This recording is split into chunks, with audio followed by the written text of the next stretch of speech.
Otep à tous, bien-aimés frères et sœurs, le Mali vient encore de frapper fort. Le Mali vient encore d'innover. Le Mali vient de prendre une disposition capitale et essentielle. Les entreprises qui avaient été privatisées dans les années 80, avec l'arrivée du FMI dans nos vies, la vie économique de nos pays, le Mali est en train de corriger. Le Mali emboîte le pas au Burkina Faso et au Niger. Ce que le Niger a fait avec l'uranium et l'or, le Mali vient de le faire avec l'or. La grande mine d'or de la ville, comment on l'appelle, de Yatela, vient d'être nationalisée. Elle était gérée par deux compagnies, Anglo Gold et puis l'autre c'est IAM Gold. Ce sont apparemment des compagnies sud-africaines, mais bien entendu derrière l'Afrique du Sud, c'était les Occidentaux. Et de quelle Afrique du Sud nous parlons? L'Afrique du Sud des leucodermes, donc c'était eux qui gouvernaient. Ça vient d'être nationalisé. Cette mine d'or appartient désormais à 100% à l'État malien. Elle est dans les mains maintenant de la Société de recherche et d'exploitation des mines du Mali, la SOREM Mali.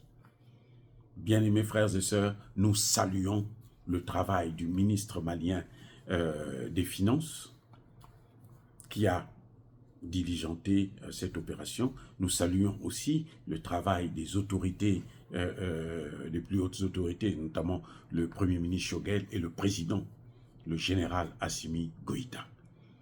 C'est ça que nous demandons. Nous ne demandons pas, c'est-à-dire qu'on ne peut pas se développer si toute notre économie est dans les mains des étrangers. Regardez la Côte d'Ivoire. C'est un économiste soi-disant qui est à la tête de la Côte d'Ivoire, mais 40% de l'économie ivoirienne se trouve dans les mains des Libanais. 40%. Bon, maintenant les autres nationalités, les Français, les Chinois, les Américains, les ceci, les cela. Donc la Côte d'Ivoire n'appartient plus aux Ivoiriens. À tout moment, ils peuvent paralyser tout le pays. Et c'est ça qu'il faut éviter.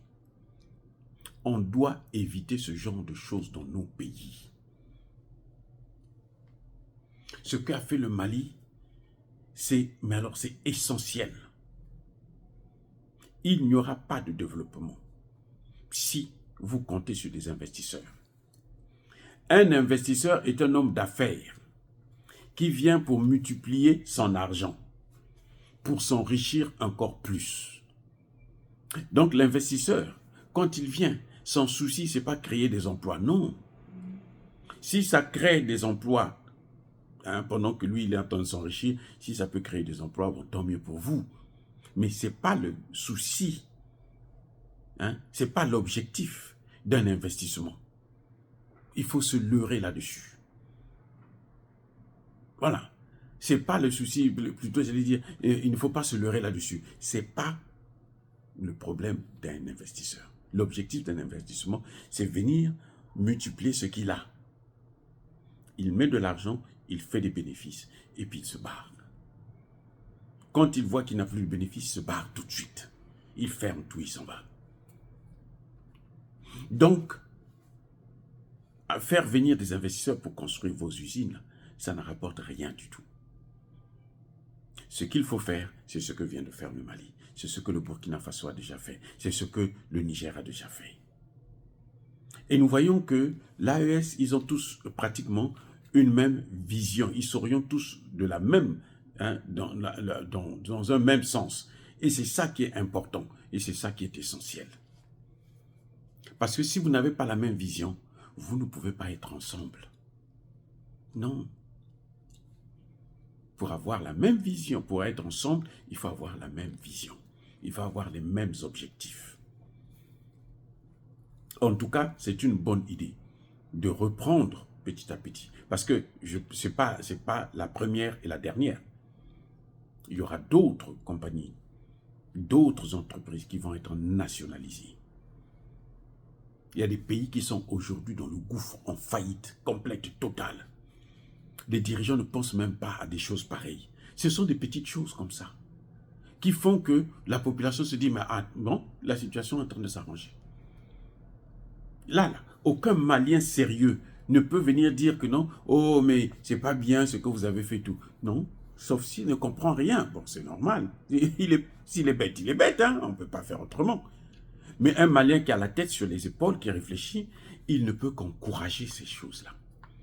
On ne dit pas que ces gens n'ont pas de défauts. Non, c'est pas vrai. Si on vous dit ça, non, c'est faux.